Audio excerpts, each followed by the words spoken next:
दुनिया के सबसे बड़े जासूसी कांड के खुलासे पर अब दुनिया के कई देशों में बवाल शुरू हो गया है।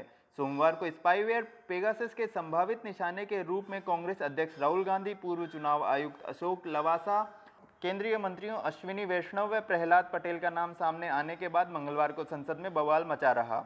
मानसून सत्र के दूसरे दिन भी लोकसभा इस हंगामे की वजह से नहीं चल पाई। विपक्षी सांसदों ने हाथों में तख्तियां लेकर सदन के भीतर नारेबाजी की।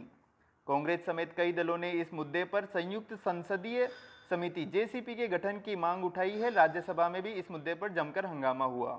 उधर फ्रांस में सरकारी एजेंसी ने इस मामले की जांच शुरू कर दी है। वहां आरोप लगे हैं कि मोरक्को ने फ्रांस के कई पत्रकारों और जजों की जासूसी की है। यूरो फ्रांस ने फ्रांसीसी कानून मंत्रालय के हवाले की जांच की पुष्टि की है। फ्रांस अधिकारी जांच शुरू करने वाला पहला देश बना है। यूरोपीय संघ के सांसदों ने भी इस मामले की निंदा करते हुए कहा कि जिन देशों में इस तरह की जासूसी हुई है उन्हें तत्काल इसकी जांच करनी चाहिए।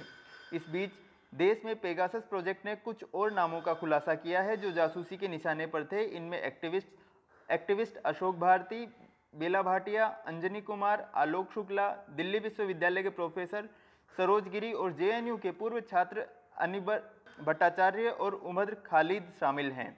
हालांकि इनमें ज़्यादातर नाम 2019 में ही सामने आए थे। 28 नवंबर 2019 को भी संसद में उठा था पेगासस केस। सरकार का जवाब यही था। व्हाट्सएप पर अपने ही बयान भूले रविशंकर प्रसाद। सोमवार को पेगासस मामले में एक प्रेस वार्ता में भाजपा प्रवक्ता रविशंकर प्रसाद ने कहा कि खुद व्हाट्सएप कह चुका है कि पेगासस उसकी सिक्योरिटी को भेद नहीं सकता, मगर इस मामले में 2019 में संसद में बतौर आईटी मंत्री को दिया हुआ अपना ही बयान वह भूल गए।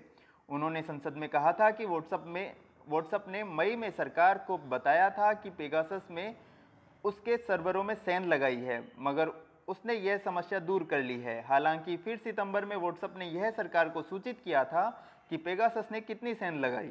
इसका पूरा अनुमान वह नहीं लगा पाए हैं।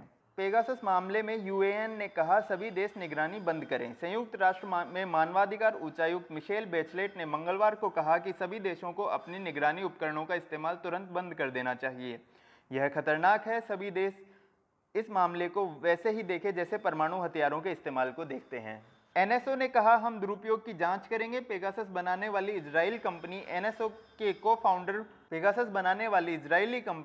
एनएसओ के को-फाउंडर शोलेव हुलियो ने कहा कि कंपनी जांच करेगी कि पेगासस का दुरुपयोग तो नहीं हुआ।